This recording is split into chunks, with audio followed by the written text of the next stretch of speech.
Hey everyone, Anthony Fantano here, internet's busiest music nerd. I hope you are doing well. And it's time for our weekly track roundup, where I go over what I felt were the worst and the best tracks of the week. We have quite a few. These are back. It's 2021, so we're ready to start things back up.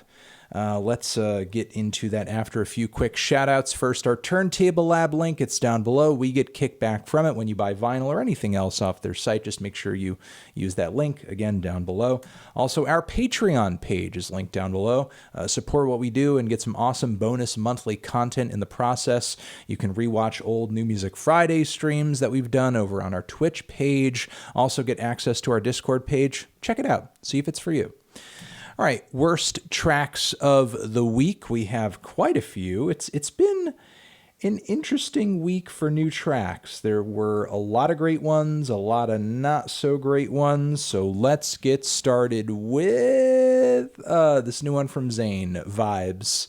It's titled Vibes, but it's got no vibe. Vocals are very boring, generic, uninspired. The slightly synth-funk inspired instrumental is not bad, kind of decent, but outside of that and some bits of the chorus, there's not a lot about this track that's all that special or memorable. I would say the verses are disappointingly bland. Moving on from there, this new Voidz track that dropped a few weeks back, Alien Crime Lord. I was pretty excited to hear about there being new Voidz soon in 2021, but I'm not so crazy about this track. I can see what Julian and the gang are doing here. I like how weird and mutant and experimental it is in some respects, especially with all the vocal effects, but it's just so heavily manipulated and it's just so detuned to the point where it's kind of hard to enjoy. I feel like it's sort of an experiment gone wrong, though I give it an A for effort. Moving on from there, this new one from Russ featuring Lil Baby is painfully generic, not really as interesting as much of the stuff he put out on his recent EP that actually had some decent features on it. Then we have this new one from Kings of Leon, The Bandit, which kind of sounds like an Interpol ripoff. I don't know. It's just a very bland rock track with a subtle post-punk vibe, I suppose. Moving on from there, Foo Fighters, No Son of Mine, or No Son of Mine. It's like a really bad old Metallica song. It's like thrash, but without any of like the badass sound or attitude to carry the appeal. Then we have this new one from Burial over here, Chems, which is one of the most horrendously mixed tracks Burial has ever come through with. I have no idea why he placed the vocals and manipulated them in the way that he did over this beat. The track undergoes a few rhythmic shifts that are kind of decent, but the mix gets especially muddy in the second half to the point where it's nearly unlistenable, and the whole thing is frickin' 12 minutes. It's a lot of a mess for such a long amount of time. I'll say that. Then we have this new one from Alice Glass, Suffer and Swallow, which kind of sounds like a mix of poppy and also Grimes, but with more edge and less songwriting ability. It's quite disappointing in my view. Then we have 50 Cent. 50 Cent over here, new one, Part of the Game, with NLE Choppa and Riley Lanes on it.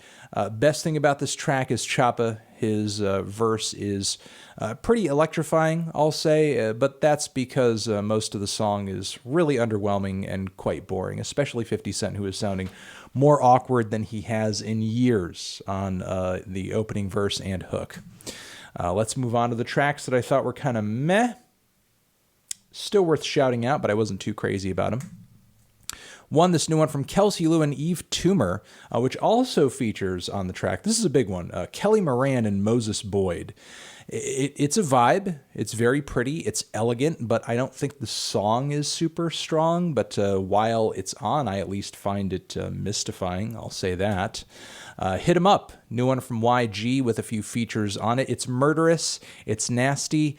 It's not one of his most standout tracks, but it's pretty badass and likable for sure. Then from there, we have a couple of bonus tracks off of this new Taylor Swift record, Evermore. Specifically, the one that I want to point out is Right Where You Left Me. And yeah, it just felt like some very bland folk tune to me. Instrumentation super like by the numbers at this point when we're considering like the folklore and evermore formulas, I guess I could see why this would be just a bonus track, because it doesn't really, in my opinion, go toe-to-toe with much of what made the core record. SZA also dropped a brand new track this week, teasing toward a new album. I Hope Good Days is the title. Love the vocals on this one. Lyrics were quite thoughtful as well. Tune is decent. I just wasn't really crazy about the production on this one. It is super saturated. Like, all the highs are just so fuzzy and colliding and packed with reverb as well, almost like competing for space with not only each other, but also SZA's voice to an extent too.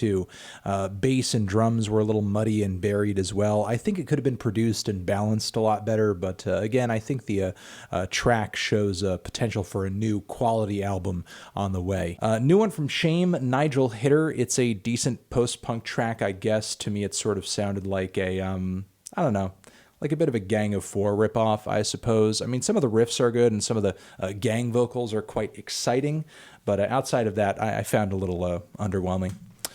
Then we have this new one from RMR, Her Honeymoon.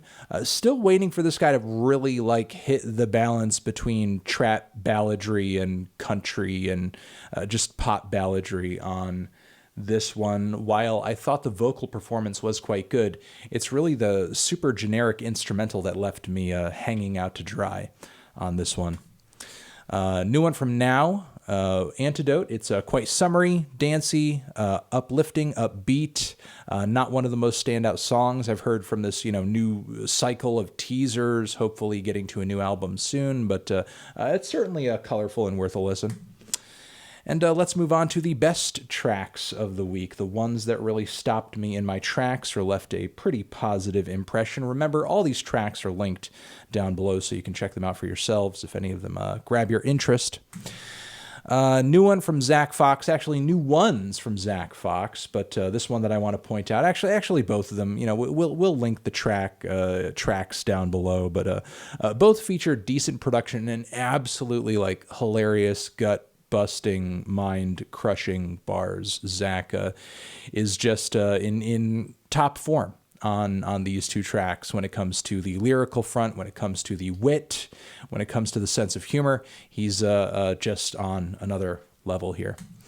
Moving on from there, Young Skrrt, McDonald's. It's a banger. It's a short banger about McDonald's. Give it a listen. It's quite fun.